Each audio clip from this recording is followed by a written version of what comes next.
Bonsoir à tous, bienvenue à ce flash d'information. Nous sommes le 20 mai aujourd'hui, c'est la journée mondiale de la métrologie, à savoir la science de la mesure et de ses applications. Thème choisi pour cette édition 2016, mesure dans un monde dynamique.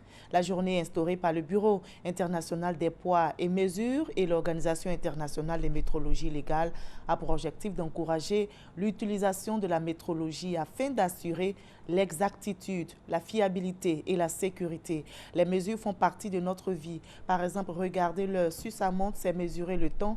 Et de plus, dans les transactions commerciales, l'équité est établie à partir des mesures. On en reparlera ce soir à 20h. La Banque mondiale apporte son appui à des pays africains pour lutter contre l'érosion côtière. Une rencontre se tient donc depuis hier à Grand Laou pour décider de la stratégie de lutte. Le choix de Grand Laou n'est pas fortuit, c'est l'une des zones côtières les plus menacées ici en Côte d'Ivoire. Elle va donc servir de ville pilote aux actions de la Banque mondiale. C'est ce que nous explique Herman Niamien. Laou Banda, village situé dans le département de Grand Laou, risque de disparaître sous les eaux du fait de l'érosion côtière si rien n'est fait. Tout comme l'ensemble des îles au large du littoral de cette ville, le plus grand village de Grand Laou, avec ses 4000 âmes, subit chaque jour qui passe les affres de l'avancée de la mer. On s'est déplacé 3 fois. On a trouvé que rien ne change. Outre les habitations qui sont menacées, l'érosion côtière a aussi un impact négatif sur l'activité de pêche. Dans les années 80, 82 par là, je sortais avec 150 kilos, voire. Mais aujourd'hui, tu as trop fait, peut-être c'est 10 kilos que tu fais. C'est pas toujours qu'on a ces 10 kilos là. La situation de Laou Banda va bientôt avoir une solution. Au cours de cet atelier sur la lutte contre l'érosion côtière, dans les pays de la façade atlantique ouest africaine, qui se tient à Grand Laou, la ville a été retenue comme site pilote dans le cadre du programme d'assistance technique de la Banque mondiale. La COP21 de Paris, que la Banque mondiale a lancé son business plan pour le climat en Afrique.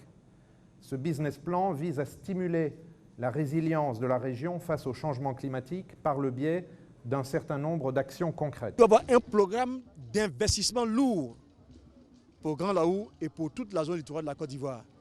Donc c'est de dire à mes parents d'être patients, de faire confiance au chef de l'État et à son gouvernement. Après analyse de la situation du littoral ivoirien, long de 566 km de lignes de côte, 5 points chauds ont été identifiés comme les plus vulnérables et les plus touchés par l'érosion côtière, selon le ministre de l'Environnement et du Développement durable. Grand Laou existe, Grand Bassam, Assini, San Pedro, Port-Bouy. Mais le cas de Grand Laou est devenu un cas d'école parce que les populations sont en difficulté. En plus de la Côte d'Ivoire, ce sont tous les pays de la façade atlantique ouest africaine qui sont touchés par l'érosion côtière. Ces pays ont commencé à subir il y a quelques années d'énormes défis naturels et d'autres défis anthropiques qui font que ça commence en fait à nuire à leur économie.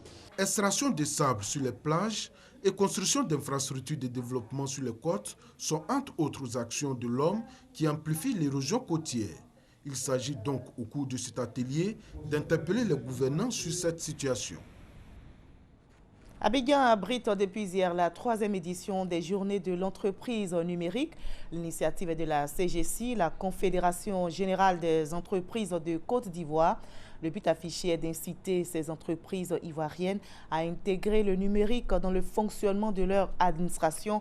La Tunisie est l'invité d'honneur de cette rencontre. Le pays est représenté par son ministre de l'économie numérique.